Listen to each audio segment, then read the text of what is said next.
मार्गशीर्ष महीने के चमत्कारी दिन आ गए हैं। एकादशी है, द्वादशी है और त्रयोदशी अर्थात प्रदोष का व्रत है। जब भी आपको समय मिले आपको यह सर्वश्रेष्ठ उपाय जरूर से करना है। बुधवार है, गुरुवार है और शुक्रवार है। तीनों दिन सर्वश्रेष्ठ हैं और भाग्य की रेखाएं प्रबल होती हैं। 3 दिनों में कभी भी इस उपाय को कर लेने से, तुलसी का ही उपाय है, कहीं नहीं जाना, अपने घर पर ही करना है। परंतु इससे आप यकीन मानिए आपके जीवन में गुरु ग्रह मजबूत होगा और खास तौर पर जो वैवाहिक अड़चन है वह समस्या दूर होगी। कर्ज की परेशानी, संतान की कोई दिक्कत है और जीवन में मन विचलित रहता है, रोग काफ़ी बढ़ गए हैं, पितृ कृपा नहीं है, तो यह उपाय एक तरह से एक चमत्कार के स्वरूप में करना है। और इस उपाय को 3 दिनों में कभी भी कर सकते हैं क्योंकि तीनों दिन सर्वश्रेष्ठ हैं और अपने आप में अद्भुत है। शुक्रवार जहाँ माँ लक्ष्मी को समर्पित है, वहीं गुरुवार श्री नारायण को समर्पित है। बुधवार का दिन महादेव और भगवान गणेश का और एकादशी होने के कारण सर्वश्रेष्ठ स्वरूप में है। तो आपके पास बहुत अच्छा समय है 3 दिनों का, जब आप अपने भाग्य की रेखाओं को प्रबल कर सकते हैं। सबसे पहला तुलसी का उपाय बताने से पहले गुरुजी कहते हैं, जब भी दशमी, एकादशी और द्वादशी यह 3-4 तिथियां पड़ने लगे एक साथ और भाग्य की रेखाएं प्रबल करना चाहते हैं तो 33 कोटि देवी देवता गौ माता में वास करते हैं, तो गौ माता के लिए रोटी निकालते हैं। तो उसमें आप सभी को सोमक पित्र का नाम लेते हुए कुछ मीठा रखना है। हमेशा 2 रोटी बनाएं क्योंकि एक पीहर पक्ष एक ससुराल पक्ष के पितरों के लिए अगर एक ही रोटी बना रहे हैं तो उसके 2 टुकड़े कर लीजिए। उसमें आप सभी थोड़ा सा घी रख लीजिए और थोड़ा सा गुड़, शक्कर, मीठा इत्यादि आप रख लीजिए। उसके बाद सोमक पित्र का नाम लेते हुए मेरे जीवन में पितृदोष दूर हो जाए, ऐसी प्रार्थना करते हुए आप सभी दशमी, एकादशी, द्वादशी, हालांकि त्रयोदशी भी जो है अपने आप में महादेव का ही स्वरूप है, प्रदोष व्रत है, तो चमत्कार तो होना ही है। तो इन 3-4 दिनों में जब भी मौका मिले सोमक पित्र का स्मरण करते हुए आप सभी को गौ माता को कुछ मीठा रखकर भोग स्वरूप जरूर से समर्पित करना चाहिए। इन उपायों को आप गुरुजी की कथा में ऑनलाइन आप यूट्यूब में सर्च कर सुन सकते हैं। कोई मनगढ़ंत उपाय नहीं है, जो उपाय हैं वह सत्य हैं। सही विधि से कर लेंगे, सटीकता से कर लेंगे तो निश्चित रूप से काम होगा। तो प्रथम में तो यह साधारण चलते फिरते किया जाने वाला कार्य है जो कि भाग्य की रेखाओं को प्रबल करता है। अब जानते हैं तुलसी का उपाय। तुलसी माता लक्ष्मी की स्वरूपा है और यह 3 दिन माता लक्ष्मी को ही समर्पित है, अर्थात माँ तुलसी और श्री नारायण को समर्पित है। तो अपने दिन की शुरुआत आप सभी को ओम नमो भगवते वासुदेवाय, ओम महालक्ष्मी नमो नमः कहते हुए करने हैं। तो आप सभी को भाग्य की रेखाओं को प्रबल करने के लिए सुंदर स्वरूप में तुलसी माँ का जितना संभव हो पूजन करना है। बस इस बात का ध्यान रखें कि तुलसी में एकादशी के दिन जल नहीं चढ़ाया जाता है, सिर्फ दीप लगाकर परिक्रमा कर तुलसी की मिट्टी को मस्तक पर धारण कर भाग्य की रेखाओं को प्रबल किया जा सकता है। ऐसे में आप सभी को क्या करना है कि एक कटोरी ले लेनी है। कटोरी में आपको डालना है कमलगट्टा, जो कि माँ लक्ष्मी और श्री नारायण और महादेव को भी काफ़ी प्रिय है। तो आप सभी को अपने घर के गमले के पास पूर्वाभिमुख होकर, अर्थात गुरुजी कहते हैं पूर्व की ओर मुख करते हुए, हरिहर का ध्यान करते हुए, ओम नमो भगवते वासुदेवाय महामंत्र का जाप करते हुए एक कटोरी में आप सभी को कमलगट्टा ले लेना है और उसमें ही आप सभी को थोड़ा सा कच्चा दूध, चाहे तो अलग से लीजिए एक छोटी सी कटोरी में, वह ले लेना है। कमलगट्टा ले लीजिए, कच्चा दूध ले लीजिए, गंगा जल ले लीजिए जो कि पितरों से संबंध रखता है। जीवन, मृत्यु और हर कार्य में गंगा जल सबसे अधिक काम में आता है। और यह जो एकादशी है यह मोक्षदा एकादशी के रूप में जानी जाती है, जो कि मोक्ष प्रदान करने वाली होती है। तो आपको नहाने के पानी में भी गंगा जल जरूर से डालना है। तुलसी की सूखी लकड़ी को भी नहाने के पानी में घोलकर आप प्रभु का स्मरण करते हुए स्नान करते हैं तो मन कर्म वाणी से आप शुद्ध हो जाते हैं।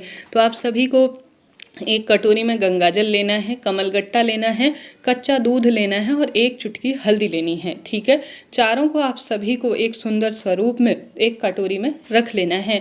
उसके बाद आप सभी को क्या करना है, जैसे एकादशी के दिन कर रहे हैं तो इसे तो तुलसी में नहीं चढ़ाएंगे, द्वादशी के दिन चढ़ाएंगे, परंतु द्वादशी और त्रयोदशी के दिन या अन्य दिन कर रहे हैं तो तुरंत ही तुलसी में चढ़ा देंगे।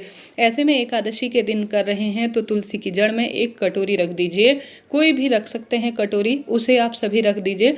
तुलसी में जल नहीं चढ़ाया जाता, इस बात का ध्यान रखते हुए सबसे पहले एक गोल बत्ती का या लंबी बत्ती भी यहाँ पर प्रयोग में ले सकते हैं। माता रानी और महादेव का और सभी इष्ट पितरों का आप ध्यान करें, श्री नारायण का ध्यान करें और तुलसी के लिए जो आपने दीप बना रखा है विशेष, उसमें एक चुटकी हल्दी आपको जरूर डाल देनी है। उसके बाद आप सभी को अपना दाहिना हाथ लेना है, उसे आगे करना है, अपने पितृ देवताओं का स्मरण करते हुए, अपनी मनोकामना कहते हुए, अपना नाम गोत्र बोलते हुए, शिव नारायण का स्मरण करते हुए, माँ लक्ष्मी का ध्यान करते हुए, माँ गौरा का ध्यान करते हुए मेरे पितृ तृप्त हो और उन्हें मोक्ष प्राप्त हो, ऐसी प्रार्थना करते हुए उस कटोरी में आप सभी को 7 बार या 5 बार, 7 बार भी कर सकते हैं, 5 बार भी कर सकते हैं, गंगाजल, कमलगट्टा, हल्दी और कच्चा दूध जो आपने एक कटोरी में मिश्रण बनाया है उसे आप सभी को अपने पितृ देवताओं का ध्यान करते हुए 5 या 7 बार आप सभी को उस कटोरी में डाल देना है।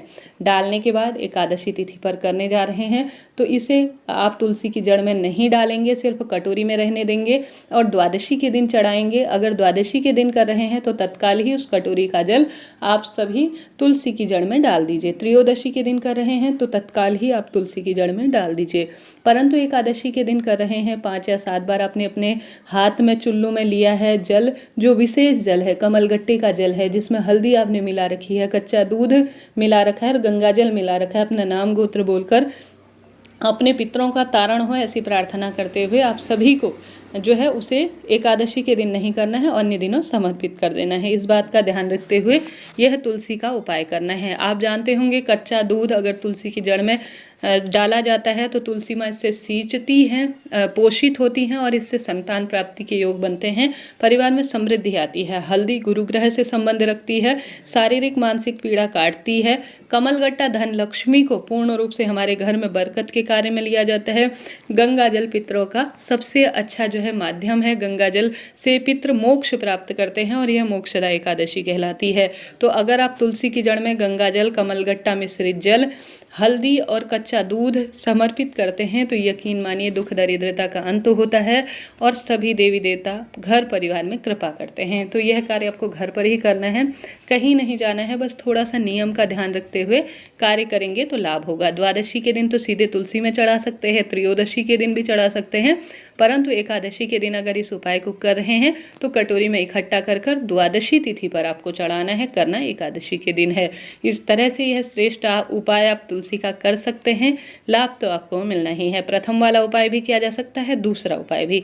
बढ़ते हैं तीसरे उपाय की तरफ जिसमें गुरुजी कहते हैं गंगा जल अर्थात गंगा जल के एक जल का लोटा, उसमें थोड़ा गंगा जल मिला लीजिए, 7 बेलपत्र उसमें डाल दीजिए, चले जाइए महादेव के मंदिर में, निरंतर स्वधा माता का स्मरण करें, श्री शिवाय नमस्तुभ्यम मंत्र का जाप कर कर गंगा जल मिश्रित जल जो है उसे थोड़ा सा आप सभी जो नंदी बाबा है उनके उठे हुए पैर पर समर्पित कर दीजिए। बाकी बचा हुआ गंगा जल आपको जो जल मिश्रित गंगा जल है उसे शिवलिंग पर चढ़ा देना है, पितरों का स्मरण करते हुए, अपनी मनोकामना बोलते हुए, और 7 बेलपत्र भी शिवलिंग पर चढ़ा देना है। गुरुजी कहते हैं जो भी एकादशी के दिन गंगाजल मिश्रित जल नंदी बाबा के उठे हुए पैर पर समर्पित करता है और शिवलिंग पर समर्पित करता है और 7 बेलपत्र शिवलिंग पर चढ़ा देता है, भारी से भारी पितृदोष तो दूर होता ही है, साथ ही संकट कष्ट पीड़ा का भी निदान हो जाता है। तो आपको यह प्रैक्टिकल एक बार करके देखना है, लाभ अवश्य होगा और निश्चित रूप से होगा। श्री राधे, हर हर महादेव।